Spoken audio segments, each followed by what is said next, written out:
This is Creel at about 7 o'clock in the morning. These folks here are waiting to go down to Batopilas on the bus. All the kids are coughing and blowing their noses, so we all have a real good cold, although I should feel quite comfortable with this, considering that our high school during winter is pretty much the same. 3 or 4 of we Americans, I suppose we're Americans. I mean, I am. I don't know if they are. This is where we made our stop at Bashiwari.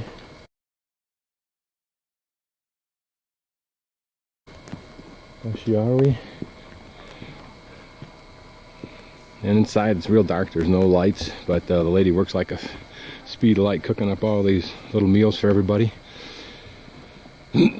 Having seen it once, now I know what to order next time. We haven't started down the long haul yet.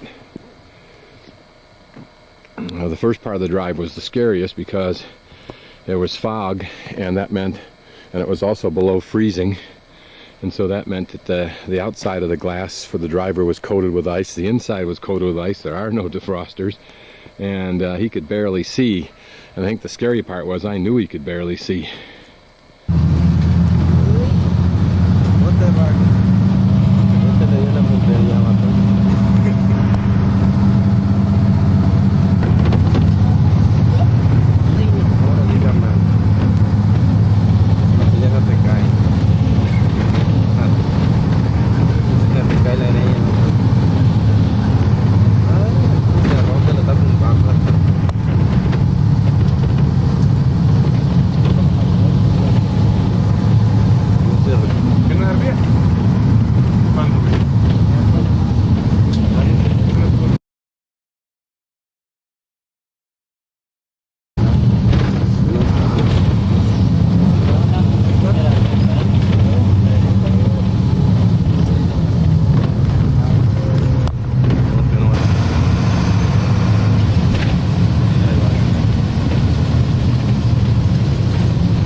Doesn't scare you, nothing in life will.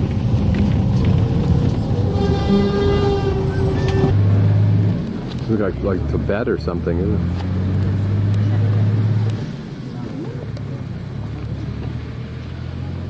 That's the road we're going to be on, I guess, down there. Hopefully planned. Let's not take any shortcut. Yeah. You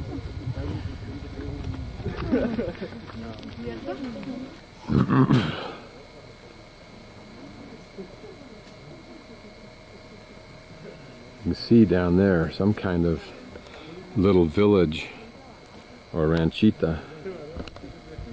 And as we go up this gorge, panning up through this gorge, looks like there's a stream runoff up there.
not sure what these people do here at Bufa, since I believe the mine is closed.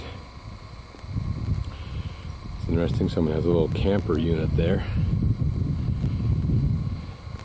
Also, when you stop with the bus, if you have to go to the bathroom, you find whatever quiet spot you can, and that's where you go.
And if you think you're tough, take a look at some of these guys. Imagine climbing up a wall vertically with something about 2.5 times longer than you are, easily 2 to 3 times as wide as you are, and then be impressed by a dude with something even bigger than that going straight up the wall. These are probably leaf eater ants. That's just a guess.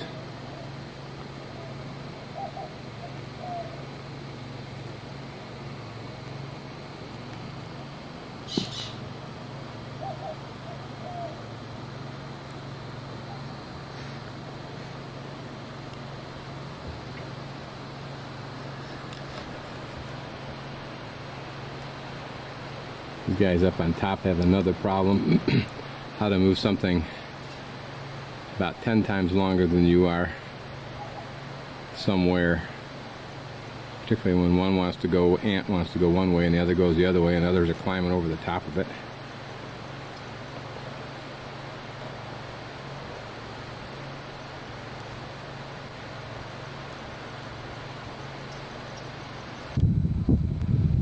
This is, I think, the old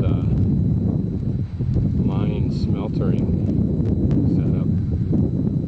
Maybe I'll get a chance to take a closer look at that next few days.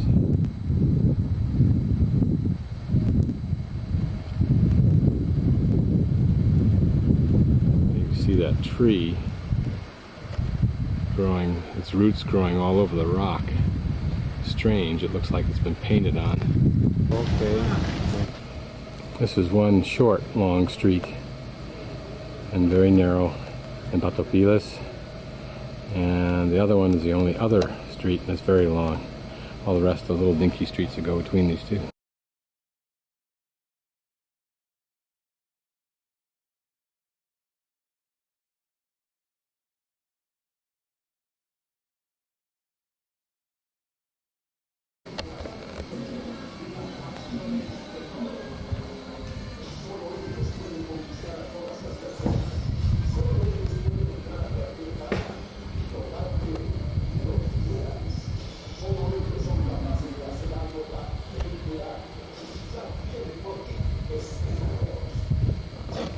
where the bus turns around. It actually drives forward there a little bit and then backs to the left, and then so we had last place to get out. And that's the town square down there, kind of like a little sales area here with debris. And Senora Mont's house is to the left side of the square. We'll see that in a little bit.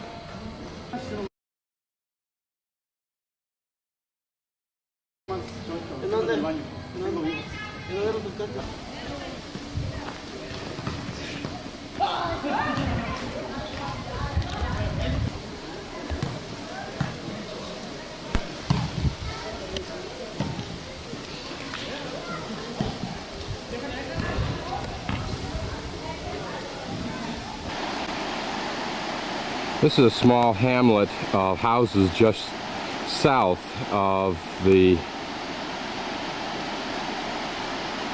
town of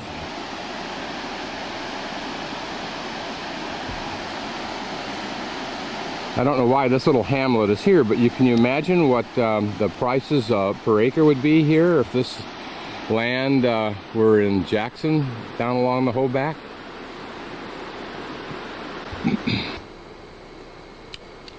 This is the Batopilas cemetery. Carlos and Senora Montse are coming up here today, perhaps because her mother was probably buried here when she died 2 years ago. And of course, here's a relatively new grave. Some rather impressive original stones. Wonder if they were church leaders or community leaders. Others just buried under piles of rock.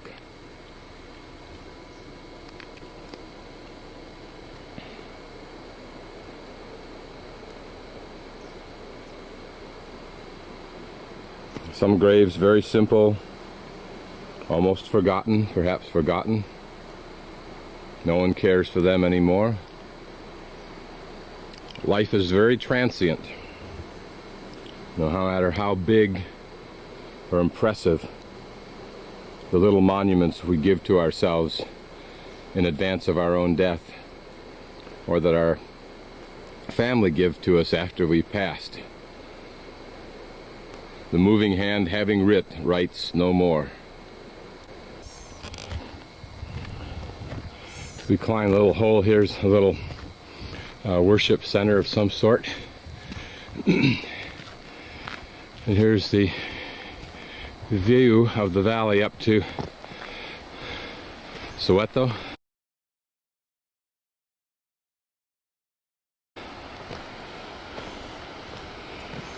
Or Sobeto. And it's questioned why and who built this apparently beautiful mission, which we'll see in a few moments. It was built apparently before any records of the white men or the Spanish miners coming, which would put at almost pre-1600. And there's no record of why it was done. It was far away from 8 kilometers actually from Batopilas. So there seems to have been no connection with it and any known community. A little bit closer view.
On the wall are the, I believe, 12 stations of the cross, which I suspect were added since they would have easily been taken over the 400 years.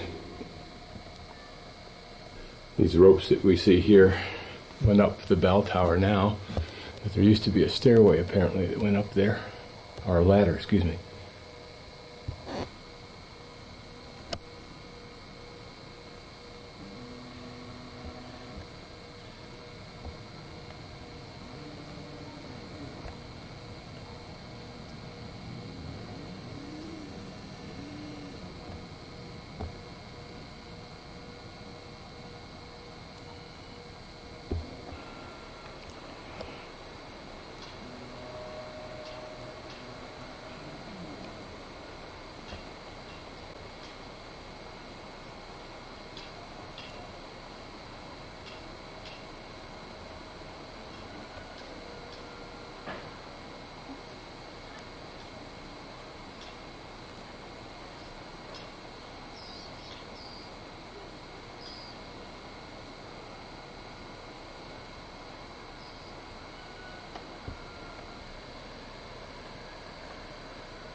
Looking downstream, a lot of debris is caught by this little rock runoff area, but nothing that either nature won't cure in a decade or two or man couldn't cure fairly fast. So the area is still preserved. Pretty area. Light rain. Now you can imagine what this place is like in full runoff. Must be spectacular. Like any place, the kids are off to school.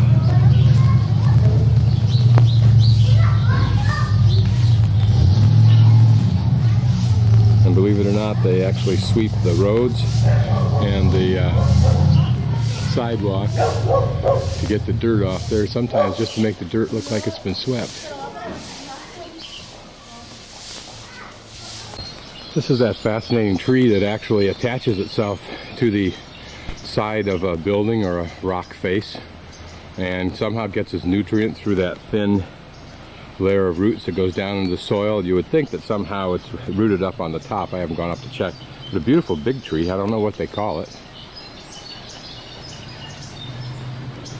This also is the bridge over to Creel from, over to Batopilas from the Creel Road.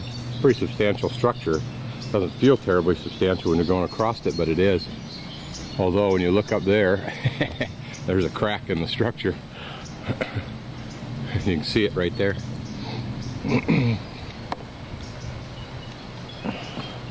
Maybe we shouldn't be so confident, but it's a pretty massive structure.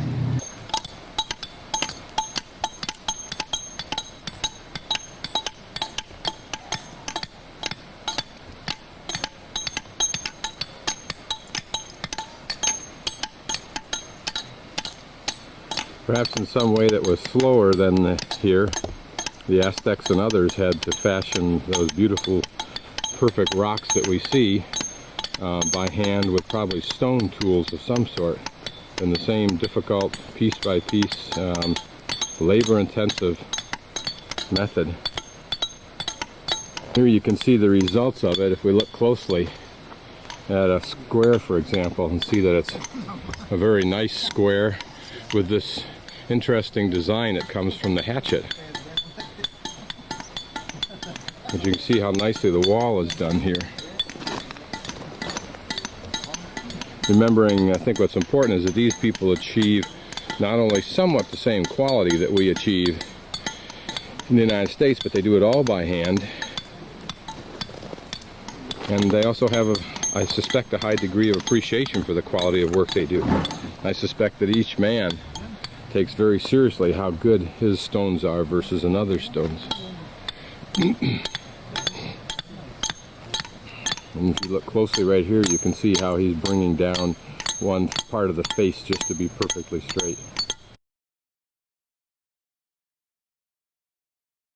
This is part of the trail up to Cerro Colorados.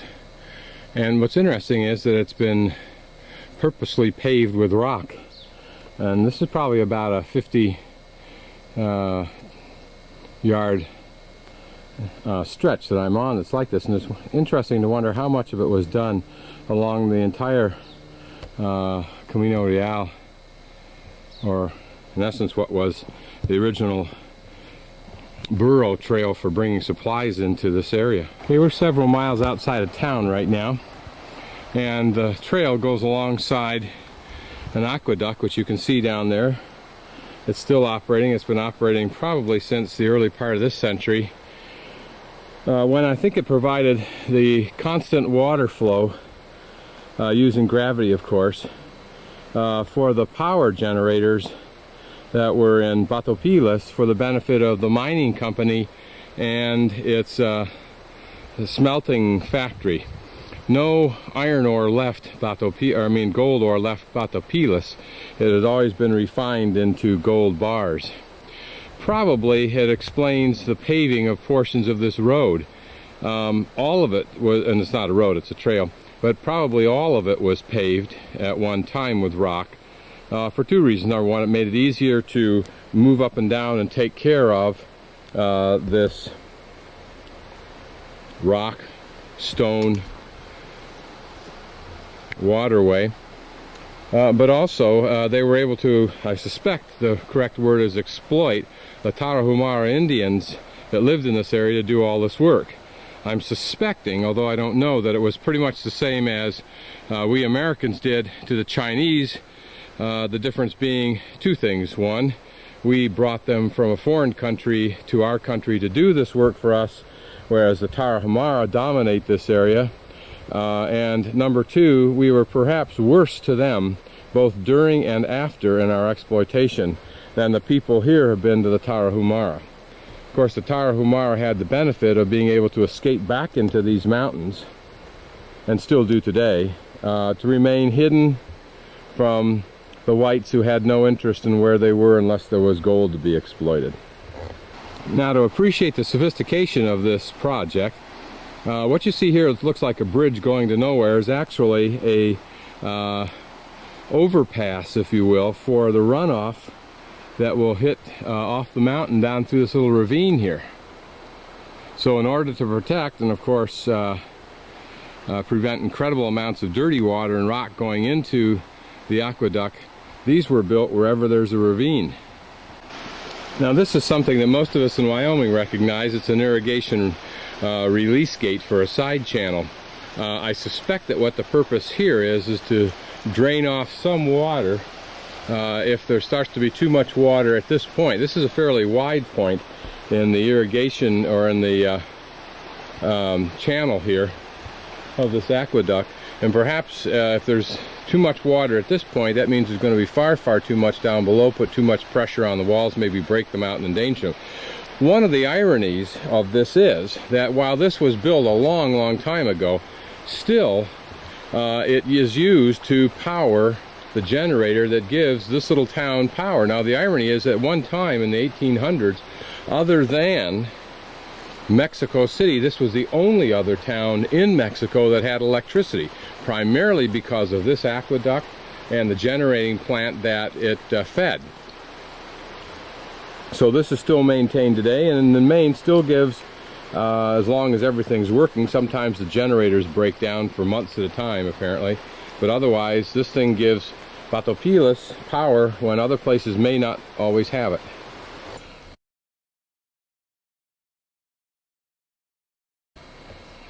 This little town is called Las Juntas, L-A-S, and then second word J-U-N-T-A-S, which according to my diccionario means juncture. And I assume that's the juncture of this river and the juncture over here to our right of the Rio Batopilas that we have been following since we left north of Batopilas. Sometimes I suspect we Americans look at a little village like this, which is quite a ways away from civilization, and every vehicle for getting you there is either a feet, your horse, or a burro. And we wonder what they do, and I think what they do, quite simply, is what probably much of the world does, and that is simply lives. When I say simply, I'm saying lives off the land, and based on the land, they construct a life. Ironically, in the United States and other what we call first world nations, which is somewhat of an irony depending on how you look at it, we construct a life based on constructions, based on things that we create that presumably make our life more elegant, much easier, fuller, and to some degree that's true. If you have to spend 3 hours a day with your feet in a cold stream washing clothes, as opposed to 15 minutes when you throw them in the washer, throw them in the dryer, and then if they're wash and wear, you simply hang them up, so maybe it takes you a half an hour total, whereas it takes this woman, given all the clothes she will do, probably a 10-hour day or a 12-hour day for all the clothes that you would do in your machine. She has to do by hand. I suppose our life can be fuller if we use that time to some benefit.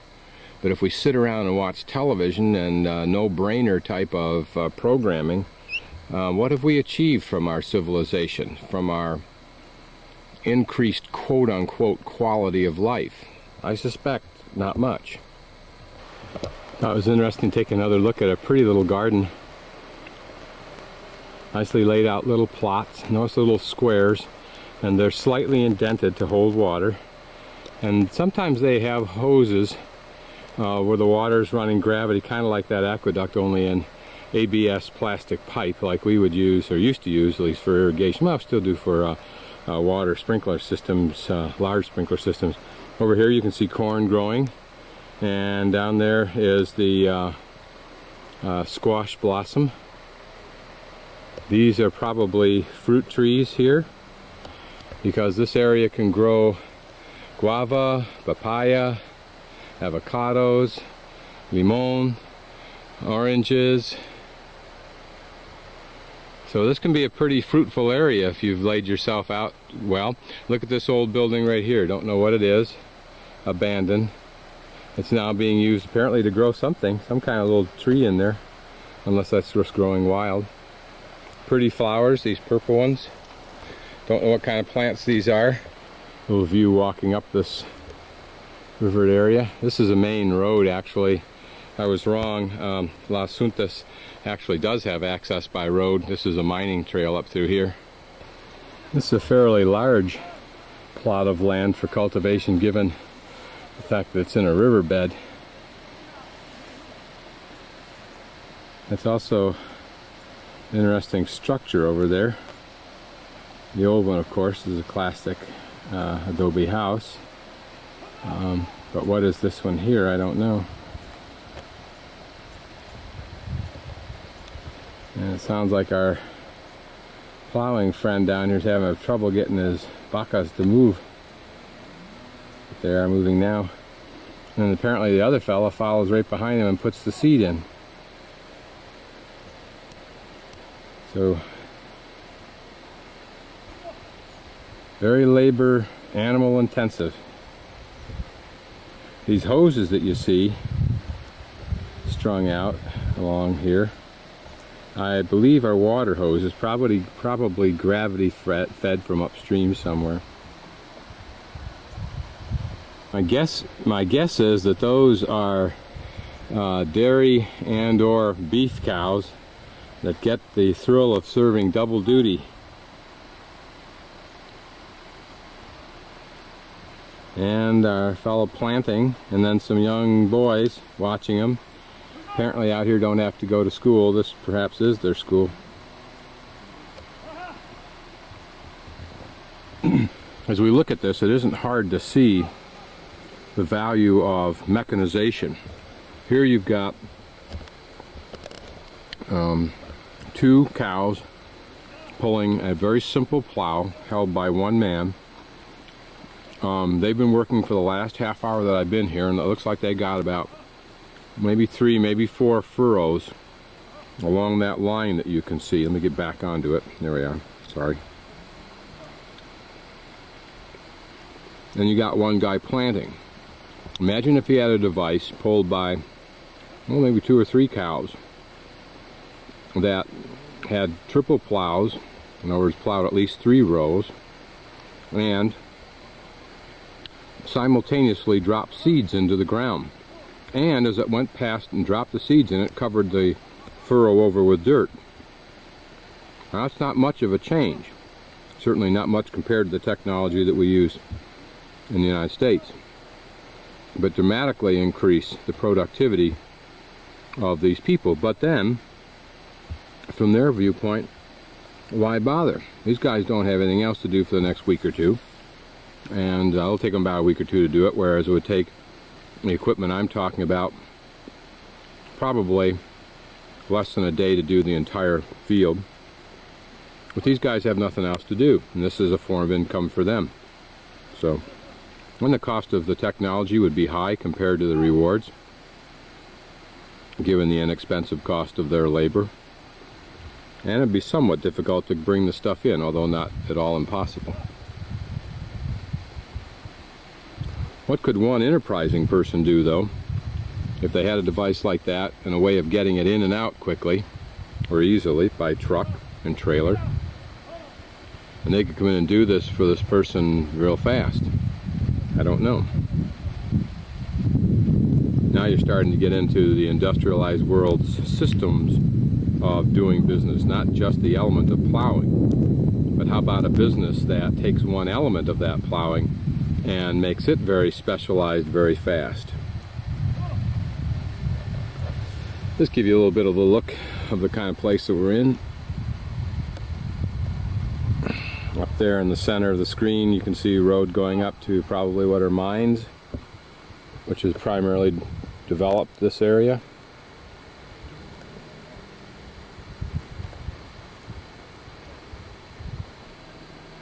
Looking downstream now.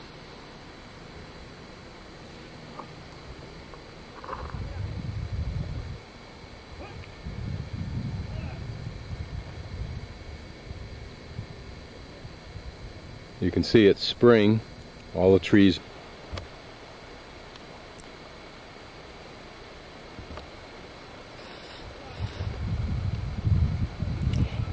Although this is a road and that you could move a lot of material by truck, I suspect that these people may be taking this to a place where you can't take it by truck, you have to take it by horse. So this becomes one of the consistent forms of travel. Remember, one of the earliest long-distance methods for hauling freight like this was camel on the Silk Road to China and India. Risa! Okay. Oh. Bien, bueno. Mexico is dominated by these rock walls. You have to wonder how long this massive wall here has been in place. For decades, no doubt. Sometimes they'll run for miles. Very, very impressive, all the work that went in, but then they'll last for centuries. And of course this area is dominated by rocks. Up here you can see another major part of the aqueduct system. Here is a dam built for the purpose of channeling the water over to the aqueduct. In fact, there's so much water coming down here that it's actually spilling over the sides, as you can see down there, which isn't really good for it, I don't imagine. But this is how they keep the flow constant and heavy. All the water has to drain down through here. And I'm not sure what this suspension bridge is for. It's obviously pedestrian. I'm not even sure how you get around it over there. don't see how you get around unless you just walk around to the left there. Maybe that's it, and then you climb up, and then that can take you up to the road to Batopilas, which I think is right up in there somewhere. Thought we may as well go out and see how this little jobby works. I really want to take the same trail back because it's prettier than going up to the road. Certainly feels very secure. A little bit up and downy, but not as bad as the one up in Alaska was. Of course, this is about 40 times longer. Well, that's how you do it. You walk right around there on the edge. I went around there. That's not my idea of a fun thing to do. You could never build anything like this, of course, in the United States because it's so incredibly unsafe. You can imagine what this river is like when it's under full boil after the rains in September and October.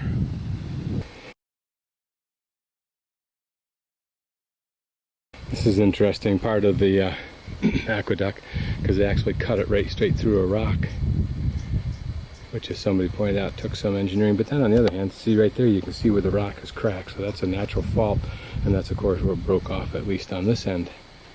And then it's been covered up over here somehow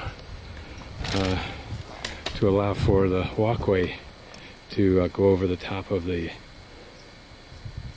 aqueduct. There's that new construction we were looking at. It's actually rebuilding something else, whether it's going to be a casa or what, I don't know.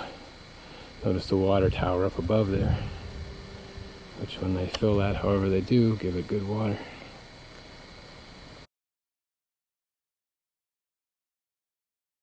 This is the power plant. Their electrical equipment, you can see inside, don't know anything about it, you can hear it whirring. And you can see in the past wheels that were driven probably to the left by the water that came down through that chute. These are old wheels that were used, and probably they were belt driven to drive something else in the way of the turbines themselves. What you see here is the tube right there, and that's bringing the water down from the aqueduct, and then that device there, or this device right here, can control how much of the opening there is. And then here are the turbines, and these are the wheels that spin when the water hits them. See? And this creates the la luz, a generator. See?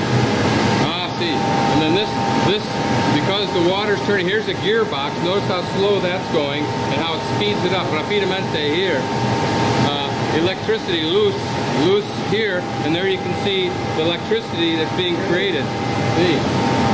Notice here it says 220 volts. That's the same thing in Estado Unis, también. See? And then he can check it right here to make sure that it's working. See? See?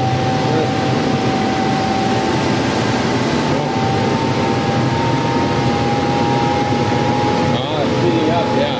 Notice, I don't know if you could hear it, but he just controlled the speed of the amount of water coming through, and that's how he controls the voltage. See? Here you see the water flying out of here after it's turned the generators and back out to the river.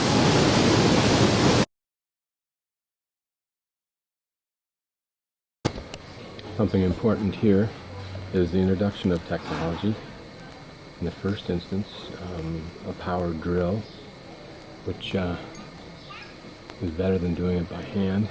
And then more importantly is it's like a Honda type motor that apparently has a direct drive to the pulley that you see there right dead center, which in turn drives that cement mixer. The value of that is that cement mixer can save one human being's time mixing cement, but also probably increase the amount that's mixed multiple times, giving greater efficiency to the job. The biggest problem they have right now is getting it to hook up right, and on that basis they're losing a lot of time, but that's okay. This was Shepard's estate You can see some sense of the buildings the size of these. What was building and what was patio is interesting. Back over there, whether that was walls or building, don't really know. The kid tried to extort some money out of me for going through here. Gave it with the authority as the real owner. Some round device, might have been a cistern for water.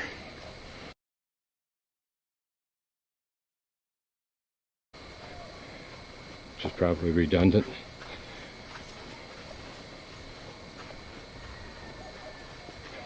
It'd be interesting to imagine what this place would have looked like when it was first developed.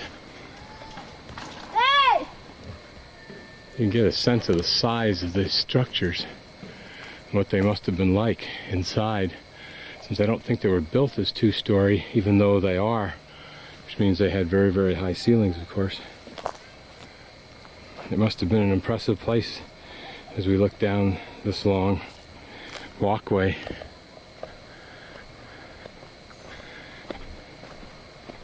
To some degree remnant of the places at Casa Grande, with, if that's not a structure for a building or foundation for a building, maybe a central plaza type of place.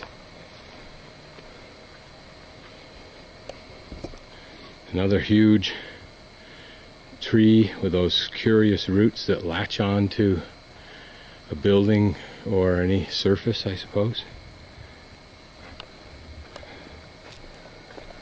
I saw a TV documentary on this. Would have been interesting to have somehow recorded.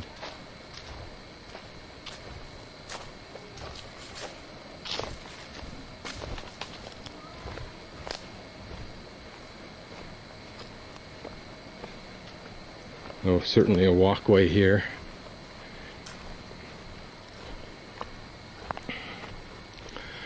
Would there have been stained glass in that round window up there? I don't know.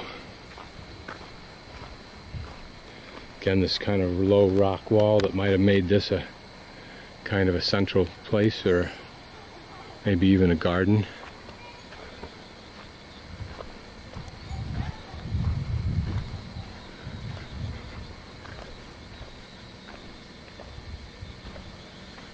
Just curious what all these huge buildings were for.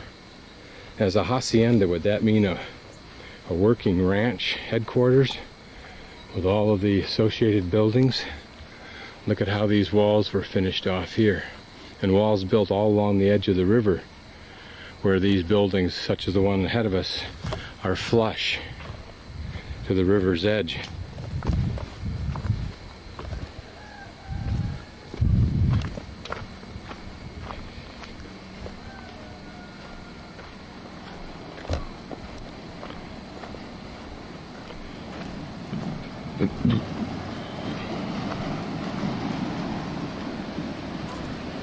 All along the river's edge here are walls, just like the ones you see over on the other side, protecting the buildings from the river's encroachment. Then you see that outstanding workmanship, almost a perfectly flat edge considering the tools they had to work with, raw rock and adobe. Again, standing inside of a building all overgrown with weeds. You get some sense of what the dimension of this building must have been like. Did it have dividing walls, creating separate rooms? Seems to be no evidence that I can see of this height being used as a second story. Just very, very high windows. Maybe the high ceilings in a hot environment keep it cooler down below. Don't know.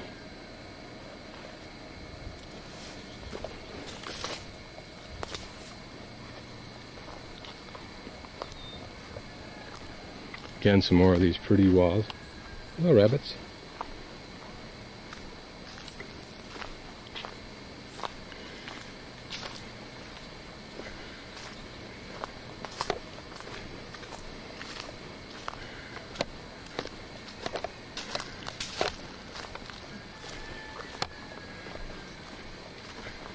Another central area with what looked like certainly pillars. How these would have been used in the design is interesting to contemplate. Perhaps a fireplace over there. See a basement, but there a fireplace. This building certainly used as a second story. There are doors and large windows up there. Notice how it's adobe with plaster over it. Again, more buildings. There's just a slew of buildings. These look like rather large doors, perhaps for a stable or something. Hard to tell. Certainly any working ranch needs rooms for crafts and trades. This building is used by this family who apparently owns this land. And so I did pay the mother 5 pesos to look around, which is certainly more than fair if it's their property.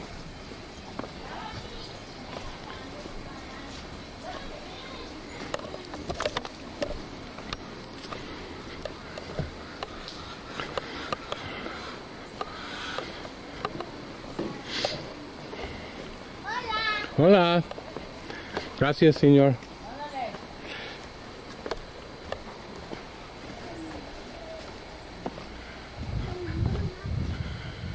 Again, notice the sharp corners.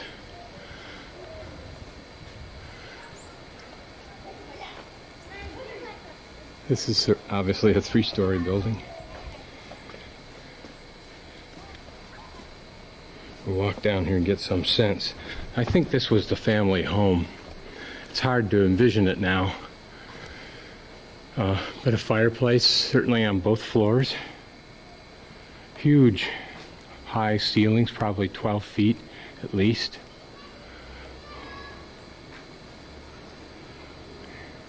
You still see the wood supports. One still remaining. It looks like a fireplace on top, or perhaps it was, although these don't look like they have. Yes, they do. They do have flues going upward, it looks like.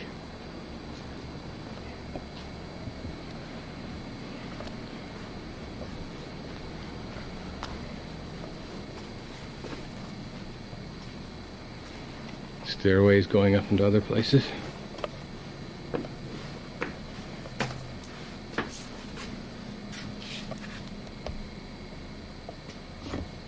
Interesting to imagine what each of these areas would be for, what each of these little rooms would be for.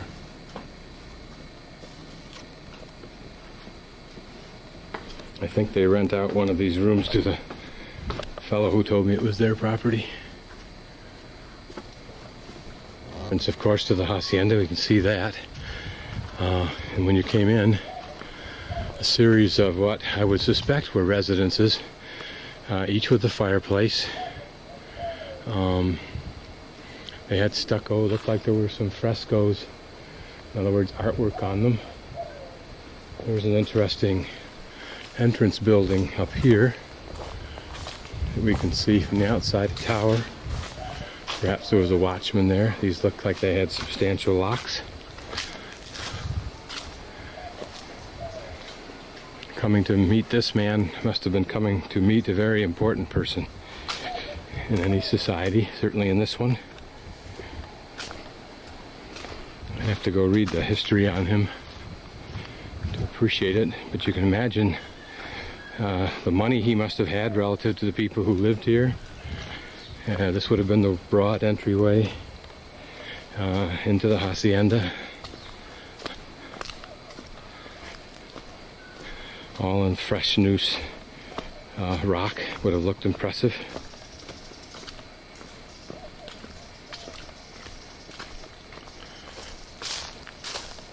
As you can see, the outside was covered with stucco, at least in looking at it up in there.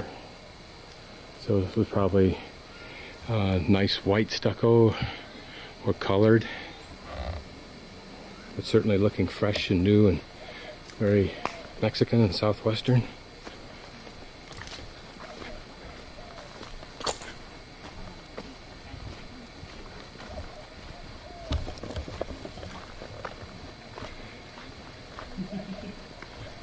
And I can't tell you where we are, or what these buildings were used for. I'm sure somewhere, if I took the time, I would know, but the least that a person who walks through here is impressed with was the magnitude of this project, the hours that it took, the labor that it took. Apparently there was a music building where this man brought in opera stars from Europe. The building we first looked at that I thought was his home was in fact the office building where business was conducted. The home, which I apparently passed, doesn't look that terribly impressive, but I may have actually missed the home. There's no telling without my getting a guidebook and reading it. But I see an analogy here between Shepard, who owned this, and the men who struck it rich in the first year of the Yukon Gold Rush. Those thousands who traipsed up to Alaska didn't make it in the main. But those who were there the year before when it was actually discovered, they staked out the best claims, and many of them were overnight millionaires, literally. And they had the wealth to bring in opera stars and to bring in elegant furniture, which they did until the gold wore out.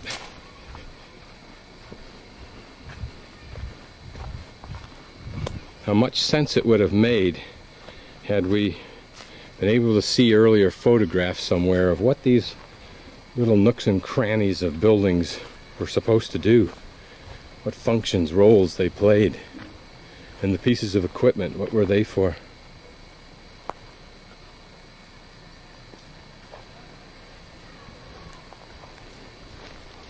This looks almost Roman in design, and notice the pillars down there.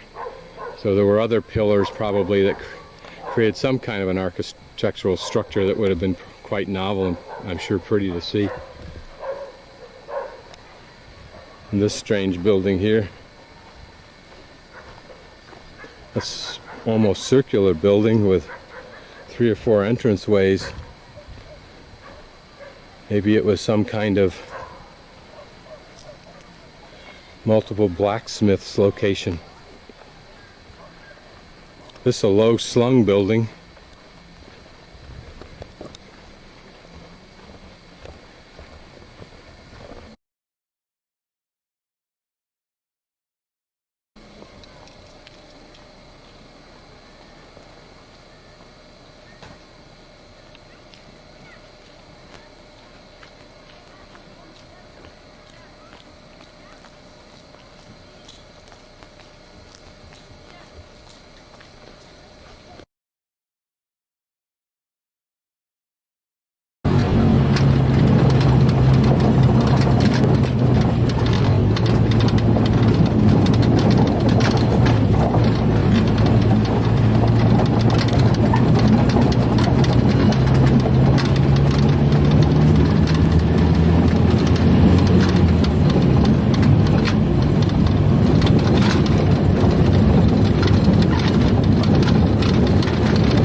Had to show you this. This is Creel in Mexico on Wednesday. Don't really know what the date is. I think it must be sometime in the early week of March. I mean of February. This is what it looks like outside in the morning. It is downtown Creel.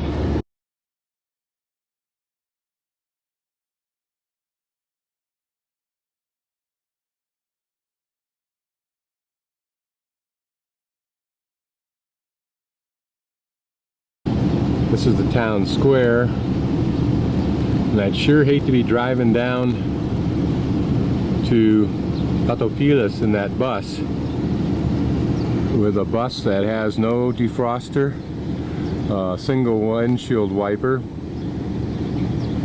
and drivers that somehow believe they can go at the speed of light even on those dangerous, steep, curvy roads.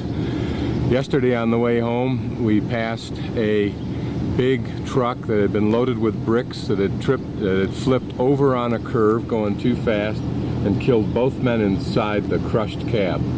It was a pretty gruesome thing to look at, and yet many of these drivers live on that edge of reality most of the time when they're driving because of the way they drive.